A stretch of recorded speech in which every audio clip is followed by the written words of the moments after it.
నమస్కారం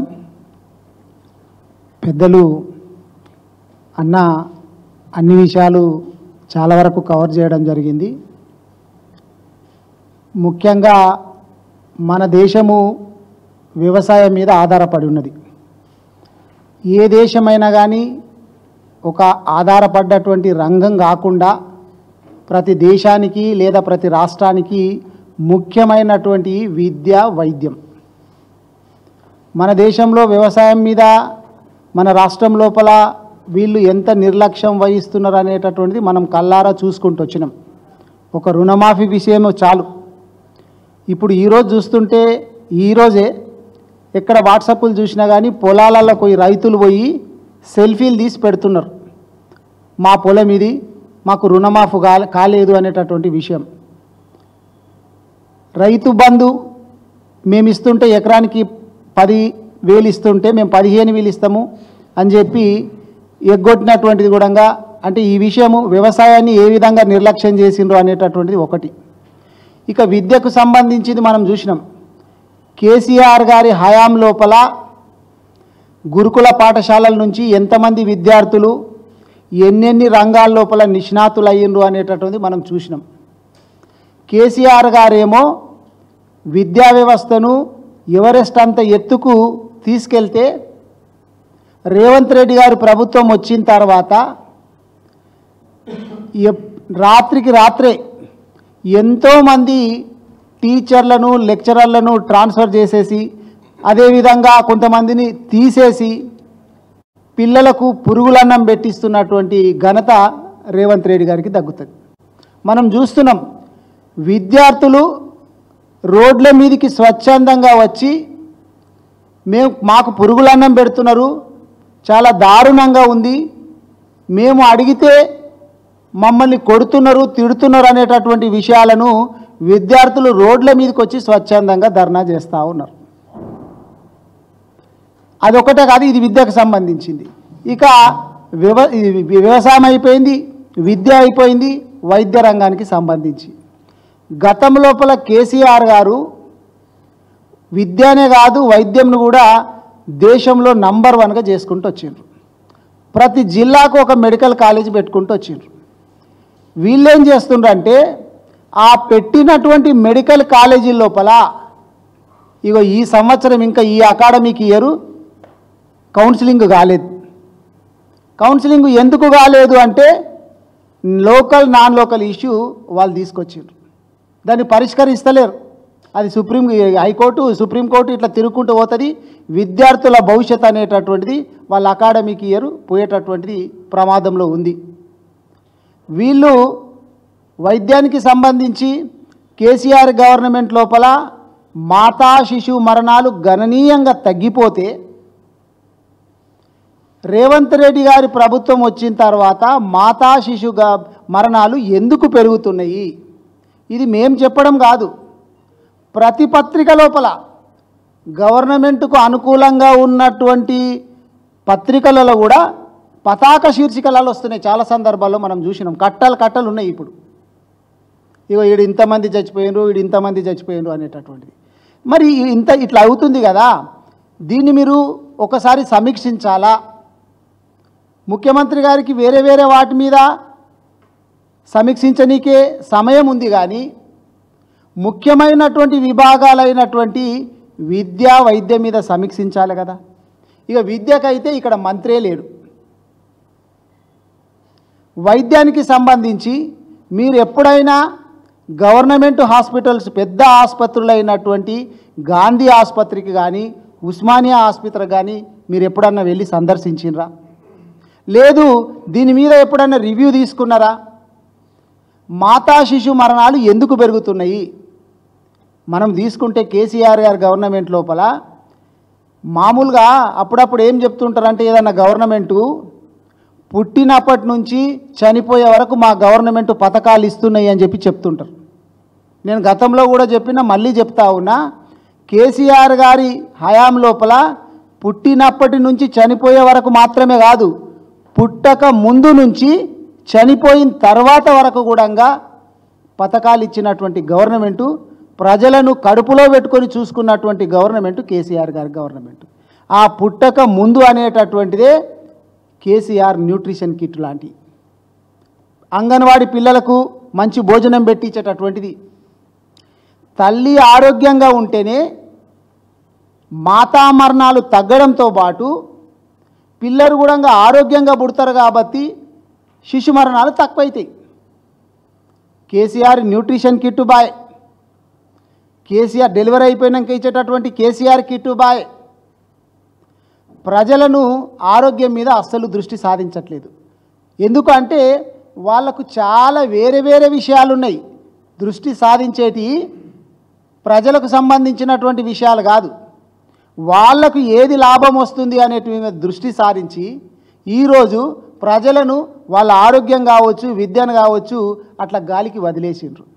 దాంట్లో భాగంగా మా పార్టీ నుంచి ఎన్నో సందర్భాల లోపల ఇక్కడనే మా మాజీ మంత్రులు కావచ్చు, ఎమ్మెల్యేలు కావచ్చు, ప్రెస్ మీట్లు పెట్టి అయ్యా ఇక్కడిక్కడ లోపాలు ఉన్నాయి, వీటిని సరిచేయండి, వీటిని ఒకసారి సమీక్షించండి, వీటిని బాగు చేయండి అని చెప్తే ఇప్పటికీ కూడా పట్టించుకున్నటువంటి పాపాన రేవంత్ రెడ్డి గారి గవర్నమెంట్ పోలేదు.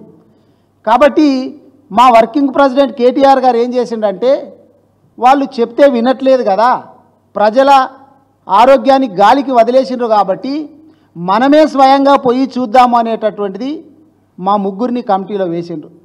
రాజన్న అధ్యక్షతన తను పిల్లల డాక్టరు, డాక్టర్ సంజయ్ గారేమో బొక్కల డాక్టరు, నేను తల్లుల డాక్టరే కాకుండా సర్జన్ కూడా, ఆపరేషన్కి సంబంధించినటువంటి డాక్టర్స్, అందరం క్వాలిఫైడ్ డాక్టర్స్ను.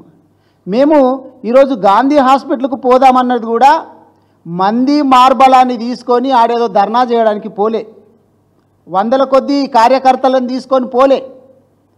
మేము సింపుల్గా ముగ్గురం ఆడికి పోయి అసలు ఏం ప్రాబ్లం ఉంది, ఎందు గురించి మాతా శిశు మరణాలు ఎక్కువవుతున్నాయి, అక్కడ ఉన్నటువంటి యంత్రాంగాన్ని కనుక్కొని తగినటువంటి నిర్మాణాత్మకమైనటువంటి సలహాలు సూచనలు ఇద్దామనేటటువంటి ఉద్దేశంతో మేము నిన్న చెప్పినాం. మా కేటీఆర్ గారు కూడా చెప్పిండ్రు, మేము నిజంగా పోవాలనుకుంటే మీకు చెప్పకుండా సప్పుడుదాకా కూడా పోవచ్చు కదా, మేము చెప్పిపోతున్నాం బాజాప్తా ఇట్లా ప్రాబ్లం ఉంది కాబట్టి అని చెప్పి.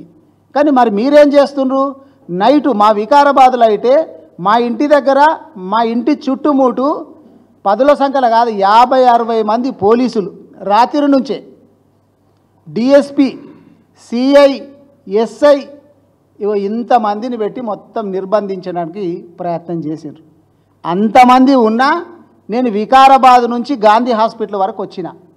ఎందుకంటే వీళ్ళు ఏం చేస్తారు, మ్యాక్సిమము అరెస్టు చేస్తారు, చేయని, కానీ ప్రజల ఆరోగ్యాన్ని వీళ్ళు నిర్లక్ష్యం చేస్తున్నారు కాబట్టి దాన్ని ఖచ్చితంగా మేము గవర్నమెంట్ దృష్టికి తీసుకుపోతాము.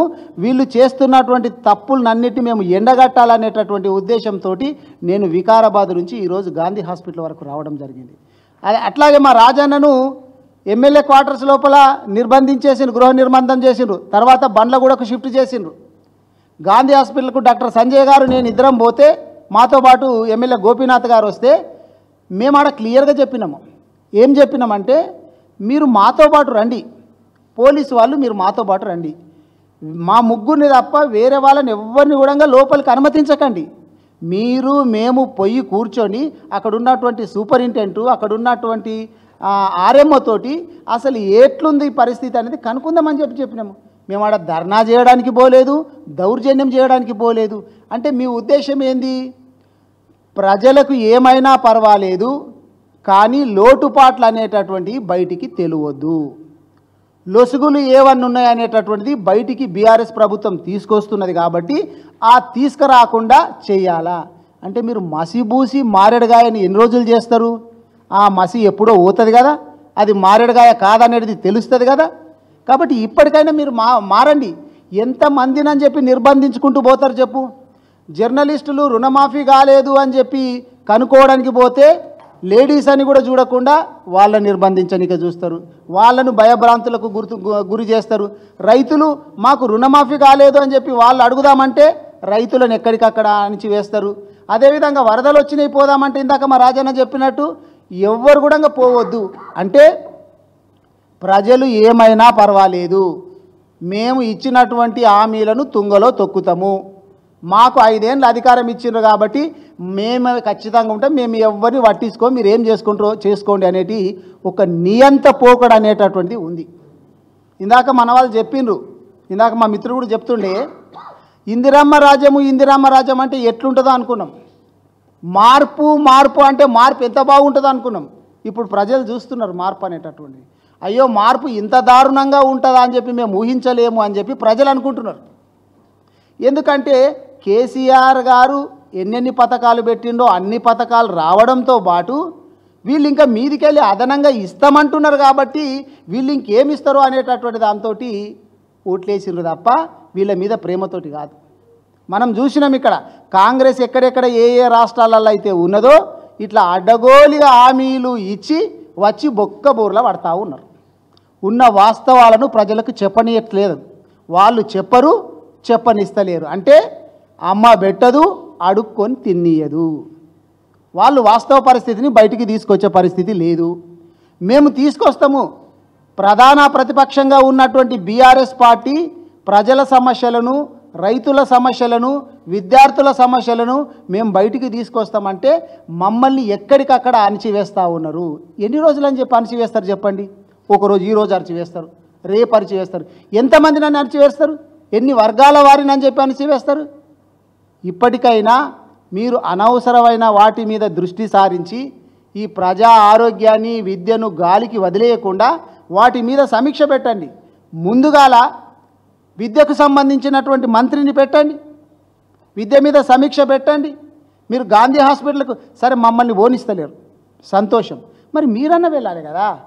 మీరు వెళ్ళరు, మమ్మల్ని వెళ్ళనియరు, మరి ఎట్లా తెలుస్తాయి చెప్పు సమస్యలు? ఇక ఒకరైతే గాంధీ హాస్పిటల్కి ఎందుకు పోతారు, సావనికే పోతారా అంటారు ఒకరు. చూసినాం మనం వీడియోలలో. అంటే ప్రభుత్వ ఆసుపత్రుల మీద మీకు గంత మంచి నమ్మకం ఉన్నదనేటటువంటిది మీరే చెప్పుకుంటున్నారు. ఇప్పటికైనా రేవంత్ రెడ్డి గారు, మిగిలిన వాళ్ళు మంత్రులందరూ కూడా విద్య, వైద్యం, వ్యవసాయం ఈ 3 మనకు చాలా ముఖ్యమైనటువంటివి కాబట్టి వాటి మీద దృష్టి పెట్టండి, రివ్యూ తీసుకోండి. ఏమి లోటుపాట్లు ఉన్నాయి, ఏ విధంగా సరిచేయాలనేటటువంటిది మీరు ఆలోచించాలని చెప్పి కోరుకుంటూ, మీరు ఒక్కటే గుర్తుపెట్టుకోండి, మీరు ఎంతమందిని నిర్బంధించినా, ఎంతమందిని భయభ్రాంతులకు గురి చేసినా బీఆర్ఎస్ పార్టీ మీ మీద పోరాటం చేస్తూనే ఉంటుంది. మీరు ఇచ్చినటువంటి హామీలు అమలు మీ చేత చేయించే వరకు మా పోరాటం అనేటటువంటిది ఆగదు. కేసీఆర్ గారి నాయకత్వం లోపల మేము ఖచ్చితంగా మీరు చేస్తున్నటువంటి తప్పులన్నింటినీ కూడా ఎండబెడతామనేటటువంటి మాట గుర్తుంచుకోవాలి.